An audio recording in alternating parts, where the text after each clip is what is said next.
செய்திகள் தொடர்கின்றன. தொடர்வது சக்தியின் தேடலில்.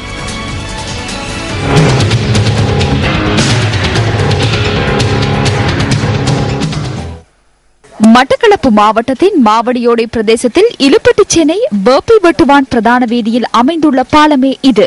சுமார் 50 வருடத்துக்கு மேற்பட்ட பழமை வாய்ந்த இந்த பாலம் 2009ஆம் ஆண்டு ஏற்பட்ட பாரிய வெள்ளப்பெருக்கின் காரணமாக தாழிறங்கியது.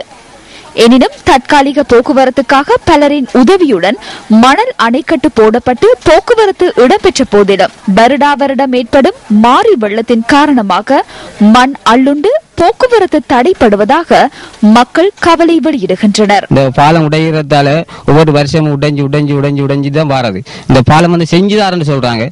இந்த வருஷம் வருவாங்க, அடுத்த வருஷம் வருவாங்க, பெரிய எம்பி மாதிரி அவங்க வருவாங்க, பாப்பாங்க, போவாங்க. ஆனா ஒருத்தரும் ஒன்றுமே செய்யறது இல்லை. வெள்ளாம ஆயிரக்கணக்கில் செஞ்சு கொண்டிருக்கி அதில் நெல் கொண்டு வரலாய், உரம் கொண்டு வரலாய், வெள்ளம் வெட்டுறதுக்கு தொடங்கிட்டோம்.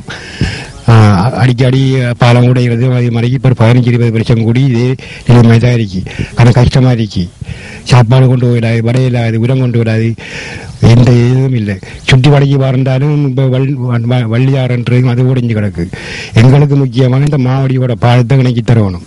இந்த பாலத்தினை அண்மித்த வண்ணாத்தியாறு, விற்பனமடு, கொக்கு குஞ்சுமடு, மாவடியோடை கண்டம் போன்ற பிரதேசங்களின் வயல் நிலங்களுக்கு செல்லும் பிரதான போக்குவரத்து பாதையின் பாலமாகவும் இது காணப்படுகின்றது. இந்த பிரதேசத்தினை அண்டி 15,000 ஏக்கர் வயல் நிலங்கள் காணப்படுவதுடன் 2 லட்சத்துக்கும் அதிகமான கால்நடைகளுக்கான மேய்ச்சல் தரையினையும் கொண்ட பகுதியாக அமைந்துள்ளது. இதனால் விவசாயிகள் அதிக அளவில் இன்னல்களை எதிர்நோக்குவதாகவும் கவலை வெளியிடுகின்றனர். வெள்ளம் ஏற்பட்டு பாதை தடைப்படும் காலங்களில் 25 கிலோமீட்டர் தூரம் மேலதிகமாக பயணிக்க வேண்டிய நிலை ஏற்படும்.